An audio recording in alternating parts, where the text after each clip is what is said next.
হয়েছে তোমগো? আমি আসছি, আমার দেখে তোমরা কেউ খুশি হইতেছো না? কামাল, তুই মরে গেছিস শুই না বৌমারে আমি মারুফের কাছে বিয়া দিয়ে দিছি।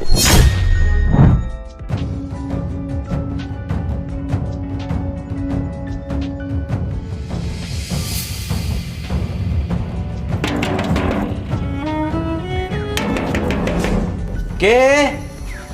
আব্বা, আমি কামাল। কেমন আছেন আব্বা?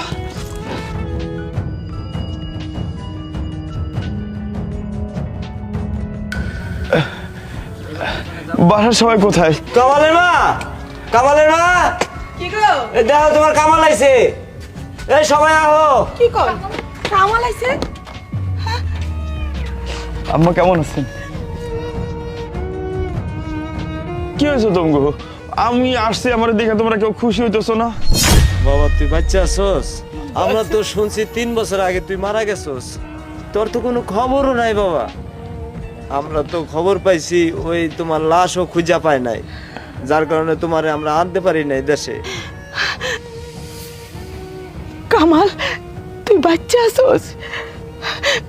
হ মা, বাইসে আছি। তো বাইসা থাকুনের কথা ছিল না। এই 3 বছর আমি জেলে আছি। যেদিন আমি অ্যারেস্ট হই, ওই দিনে আমাকে 7 জন 25 তলার উপর থেকে পড়ে মারা যায়। ওই জায়গায় আমারও যাওয়ানোর কথা ছিল, ওই জায়গায় যাই নাই, জেলে গেছিলাম। আর জেল থেকে অনেক চেষ্টা করছি, তোমাকে একটা ফোন দিব, চিঠি লিখবো, পারি নাই। কিন্তু এই খবর তোমাকে কেটা দিল যে আমি মারা গেছি? মারা যাই নাই, জেলে আসছিলাম। সারা পায়ে চলে আইছি দেশে, আর যাবো না বিদেশ, দেশেই থাকবো আমি। তুমি কি ভাবছো?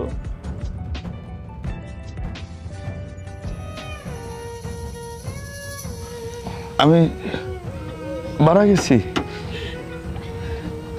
মারা যায় নাই।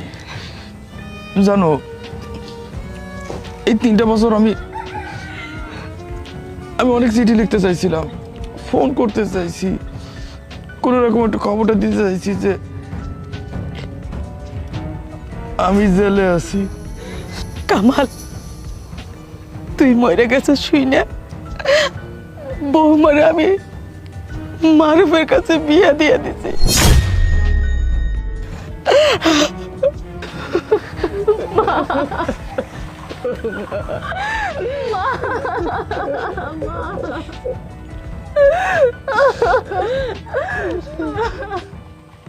ভাইয়া ভিতরে চলো। হ বাবা ভিতরে আয়। তোমরা যাও। ভাইয়া কামাল,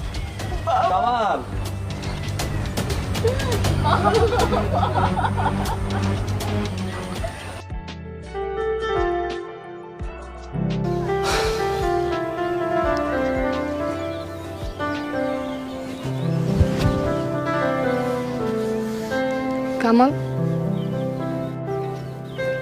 আমি তোমাকে কিছু কথা বলতে চাই।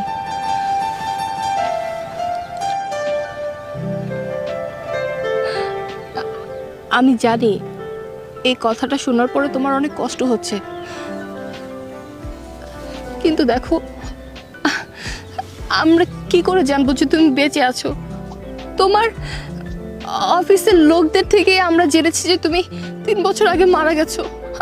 আমরা তোমাকে খোঁজার কত চেষ্টা করেছি, বাবা মা সবাই, এমন কোনো জায়গা নেই যে তোমাকে খুঁজে নেই। কল দিয়ে আমরা প্রত্যেকটা জায়গায় জায়গায় খোঁজ খবর নিয়েছি, সবাই বলেছে কামাল মারা গেছে। এমনকি তার লাশটা পর্যন্ত খুঁজে পাওয়া যায়নি। তুমি জানো আমার প্রত্যেকটা দিন কত কষ্টে কেটেছে তোমাকে ছাড়া। আমি তো তোমাকে কত ভালোবাসি, তাই না? আমরা তো ভালোবেসে বিয়ে করেছিলাম। তোমার বাবা মা তোমার মৃত্যুর কথা শুনে খাওয়া দাওয়া বন্ধ করে দিয়েছিল, দিনের পর দিন মা অসুস্থ হয়ে বিছানায় পড়েছিল। মা শুধু কামাল কামাল, আমার কামালকে এনে দাও, আমার কামালকে এনে দাও। তোমার মা অসুস্থ হয়ে বিছানায় পড়েছিল, দিনের পর দিন ওনার অবস্থা খারাপ হচ্ছিল। আমরা সবাই ওনাকে নিয়ে অনেক টেনশনে পড়ে গিয়েছিলাম। তুমি বিশ্বাস করো, আমরা কেউ না বুঝতে পারিনি। কামাল, তুমি বিশ্বাস করো, এতে আমার কোনো দোষ নেই। মা এতটাই অসুস্থ হয়ে গিয়েছিল যে মাকে বাঁচানোর জন্য আমি মারুফকে বিয়ে করেছি। আর মা এটাই চেয়েছিল যে মারুফকে বিয়ে করে যেন আমি সারা জীবনের মতো এখানে থেকে যাই, না হলে তো আমার বাবা মা আমাকে অন্য কোথাও বিয়ে দিয়ে দিত। তুমি বিশ্বাস করো। আর একটা কথা, মারুফ কখনো আমাকে স্ত্রীর মর্যাদা দেয়নি। মারুফ সবসময় আমাকে ভাবির মতো দেখেছে। ও আমাকে বড় বোনের মতো সবসময় শ্রদ্ধা করে সম্মান করত। আর মারুফ খুব ভালো করেই জানে যে বিয়েটা আমি নিজের ইচ্ছায় করিনি। ও দিনের পর দিন দেখেছে যে আমি তোমার জন্য কতটা কষ্ট পাইতাম, আমার কতটা খারাপ লাগে। তুমি বেঁচে ফিরে এলে, কিন্তু আমার কিছু করার নেই। আমার ভাগ্যটা এমন কেন?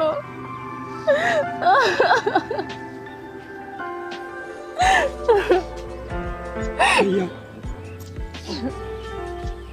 বাবার পরে তুমি আমাদেরকে কোলে পিঠে করে মানুষ করেছো,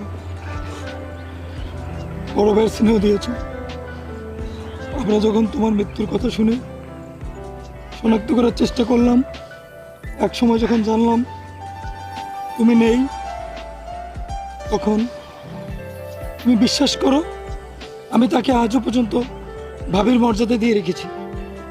তুমি জিজ্ঞাসা করো ভাবিকে, আমি কখনো তার কাছে স্ত্রীর অধিকার পেতে চাইনি। তুমি ফিরে এসেছো, আমরা অনেক খুশি হয়েছি ভাইয়া। আমি ভাবিকে ডিভোর্স দেব, তোমার সাথে আবার বিয়ে দেব। তুমি ফিরে চলো ভাইয়া, ঘরে ফিরে চলো, ঘরে ফিরে চলো ভাইয়া, চলো। চলো ভাইয়া।